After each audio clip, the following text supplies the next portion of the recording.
എല്ലാവർക്കും എഫ് റെസിപ്പിയിലേക്ക് ഒരിക്കൽ കൂടി സ്വാഗതം. ഇന്ന് ഞാൻ വന്നിട്ടുള്ളത് വളരെ ടേസ്റ്റി ആയിട്ടുള്ളതും വളരെ എളുപ്പത്തിന് തയ്യാറാക്കാൻ പറ്റുന്നതുമായിട്ടുള്ള ചിക്കൻ ചുക്കയുടെ റെസിപ്പി ആയിട്ടാണ്. ഇതിൻ്റെ ടേസ്റ്റ് പറഞ്ഞറിയിക്കാൻ പറ്റുന്നതിനേക്കാളും അപ്പുറമാണ്. നിങ്ങളെല്ലാവരും ഒരു പ്രാവശ്യമെങ്കിലും ഇതുണ്ടാക്കി നോക്കണം. ഇതെങ്ങനെ തയ്യാറാക്കാമെന്ന് നമുക്ക് നോക്കാം. ഈ ചിക്കൻ ചുക്ക തയ്യാറാക്കാനായിട്ട് ഞാനൊരു ചെറിയ ചിക്കൻ നന്നായി കഴുകി എടുത്തിട്ടുണ്ട്. നമുക്കിതിന് ആവശ്യത്തിനുള്ള ഉപ്പ് ചേർത്ത് കൊടുക്കാം. 1 സ്പൂൺ ഇഞ്ചി വെളുത്തുള്ളി ചതച്ചത് ഇട്ട് കൊടുത്തിട്ടുണ്ട്. 1/2 ടീസ്പൂൺ മഞ്ഞൾപ്പൊടി ചേർത്ത് കൊടുക്കാം. ഇനി നമുക്ക് മുളക് പൊടി ചേർത്ത് കൊടുക്കാം. മുളക് പൊടി എരിവ് കുറവ് മതി എന്നുള്ളവർക്ക് കാശ്മീരി ചില്ലി പൗഡർ ചേർത്ത് കൊടുത്താൽ മതി.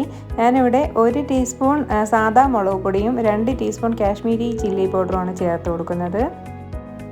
1/2 ടീസ്പൂൺ ഗരം മസാല ചേർത്ത് കൊടുക്കാം. 1 ടീസ്പൂൺ കുരുമുളക് പൊടിയും കൂടെ ചേർത്ത് കൊടുത്ത് ഇതിനെ നന്നായിട്ടൊന്ന് മിക്സ് ചെയ്ത് മാറ്റി വയ്ക്കാം. ഞാൻ 2 സവാള സ്ലൈസ്ഡ് ആയിട്ട് അരിഞ്ഞെടുത്തിട്ടുണ്ട്. ഇതിനെ നമുക്കൊന്ന് ഫ്രൈ ചെയ്തെടുക്കണം.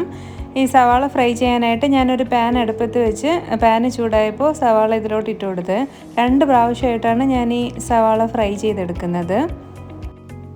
സവാള ഫ്രൈ ചെയ്യുമ്പോൾ ഒരുപാട് ബ്രൗൺ നിറമായി പോകണ്ട. ഒരു ഗോൾഡൻ ബ്രൗൺ നിറം ആകുമ്പോഴത്തേക്ക് നമുക്ക് ഈ ഒരു പാകത്തിന് നമുക്ക് എടുക്കാവുന്നതാണ്. ഇതെടുത്തിട്ട് ബാക്കി സവാളയെ നമുക്ക് ഇതുപോലെ ഫ്രൈ ചെയ്തെടുക്കാം.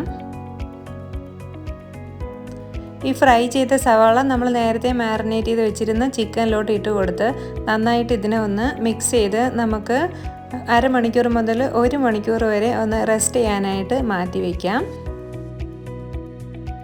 സവാള ഫ്രൈ ചെയ്തതിൽ തന്നെ ഒരു 3 ടേബിൾ സ്പൂൺ ഓയിൽ ഞാൻ എടുത്തിട്ടുണ്ട്. ഓയിൽ ചൂടായപ്പോൾ അതിലോട്ട് നമ്മൾ നേരത്തെ മാറ്റി വെച്ചിരുന്ന ചിക്കൻ ഒന്ന് ഇട്ട് കൊടുക്കാം. ഈ ഓയിലിൽ ചിക്കനെ നന്നായിട്ടൊന്ന് മിക്സ് ചെയ്ത് കൊടുക്കണം. മീഡിയം ഫ്ലെയിമിൽ വെച്ച് വേണം ഇത് ചെയ്യാൻ. അല്പസമയം കഴിഞ്ഞിട്ട് ഒരു തക്കാളി സ്ലൈസ്ഡ് ആയിട്ട് അരിഞ്ഞെടുത്തത് കൂടെ ഞാൻ ഇതിൻ്റെ കൂടെ ചേർത്ത് കൊടുക്കുന്നുണ്ട്.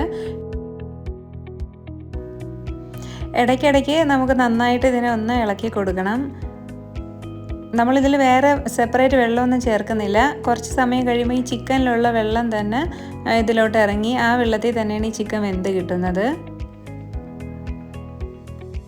നമ്മൾ ചിക്കനിൽ ആദ്യം മസാല ഇട്ടപ്പോൾ പെരിഞ്ജീരക പൊടി ഇട്ടിട്ടില്ലായിരുന്നു. ഈ സമയത്ത് നമുക്ക് 1 ടീസ്പൂൺ പെരിഞ്ജീരക പൊടി കൂടെ ചേർത്ത് നന്നായിട്ട് ഒന്നുകൂടെ ഒന്ന് മിക്സ് ചെയ്ത് അടച്ചു വെച്ച് വേവിച്ചെടുക്കാം. ഇനി നമുക്ക് കുറച്ച് കറി ലീവ്സ് ചേർത്ത് കൊടുക്കാം. കറിവേപ്പില കുറച്ച് കൂടുതലായിട്ട് ചേർത്ത് കൊടുക്കാം. നല്ല മണവും നല്ല ടേസ്റ്റും ആയിരിക്കും. എന്നിട്ട് നന്നായിട്ടൊന്ന് മിക്സ് ചെയ്ത് ലോ ഫ്ലെയിമിൽ നമുക്ക് അടച്ചു വെച്ച് വേവിച്ചെടുക്കാം. 2 പച്ചമുളക് നെടുകെ കീറിയിട്ട് ഇതിൻ്റെ കൂടെ ഒന്ന് ചേർത്ത് കൊടുക്കുന്നുണ്ട്. ഇപ്പോൾ ചിക്കനിൽ വെള്ളമൊക്കെ കുറച്ച് ഇറങ്ങിയിട്ടുണ്ട്. അപ്പോൾ ഈ വെള്ളം എല്ലാം നമുക്കൊന്ന് വറ്റി കിട്ടണം. അപ്പോൾ അതുവരെ നമുക്കിതിനെ ഒന്ന് വേവിച്ചെടുക്കണം. ഇടയ്ക്കൊന്ന് മീഡിയം ഫ്ലെയിമിലാക്കി കൊടുക്കാം. ഈ ചിക്കൻ ചുക്ക തയ്യാറാക്കാനായിട്ട് ഇതുപോലെ ഒരു ഇരുമ്പിൻ്റെ കടായി ഉണ്ടെങ്കിൽ അതെടുക്കുന്നതാണ് നല്ലത്. ഇതില്ലെങ്കിൽ നോൺ സ്റ്റിക്ക് പാൻ ആയാലും മതി. നമുക്കിത് ഇനി അടച്ചു വെച്ച് ലോ ഫ്ലെയിമിലൊന്ന് വേവിച്ചെടുക്കാം. ഇതിവിടെ ഇപ്പോൾ ഏകദേശം പാകമായിട്ടുണ്ട്. കുറച്ച് വെള്ളം കൂടെ വറ്റി കിട്ടാനുണ്ട്. അതുകൊണ്ട് നമുക്ക് കുറച്ച് സമയം കൂടെ ഇതൊന്ന് അടച്ചിട്ടേക്കാം. ഇപ്പോൾ വെള്ളമൊക്കെ ഏകദേശം വറ്റിയിട്ടുണ്ട്. ഈ സമയത്ത് എണ്ണയൊക്കെ ഇങ്ങനെ വിട്ട് തെളിഞ്ഞ് നിൽക്കും. ഇപ്പോൾ ഇതിവിടെ പാകമായിട്ടുണ്ട്. ഞാനിപ്പോൾ ഫ്ലെയിം ഓഫ് ചെയ്യുന്നുണ്ട്. കുറച്ചുകൂടെ ഡ്രൈ ആയിട്ട് എടുക്കണമെന്നുണ്ടെങ്കിൽ കുറച്ചുകൂടെ നമുക്ക് വറ്റിച്ചെടുക്കാം. നമുക്കിനി ഇതിനൊരു പ്ലേറ്റിലോട്ട് മാറ്റാം. ചിക്കൻ ഫ്രൈയും ചിക്കൻ കറിയും സെപ്പറേറ്റ് ആയിട്ട് ഉണ്ടാക്കുന്നതിനേക്കാളും ഈ ഒരു രീതിയിൽ ഉണ്ടാക്കിയാൽ മതി. ചിക്കൻ ഫ്രൈയുടെ ടേസ്റ്റും കിട്ടും, നല്ല ടേസ്റ്റുള്ള ഗ്രേവിയും ആവശ്യത്തിനുണ്ടാവും. നിങ്ങളെല്ലാവരും വളരെ ടേസ്റ്റി ആയിട്ടുള്ള ഈ ചിക്കൻ ചുക്ക ഒരു പ്രാവശ്യമെങ്കിലും ഒന്ന് ഉണ്ടാക്കി നോക്കിയിട്ട് നിങ്ങളുടെ ഫീഡ്ബാക്ക് എനിക്ക് കമൻറ്റ് ചെയ്യുക. വീഡിയോ ഇഷ്ടമായ ലൈക്കും ഷെയറും ചെയ്യുക. വീണ്ടും റെസിപ്പിയുമായി നമുക്ക് വീണ്ടും കാണാം. Thank you for watching.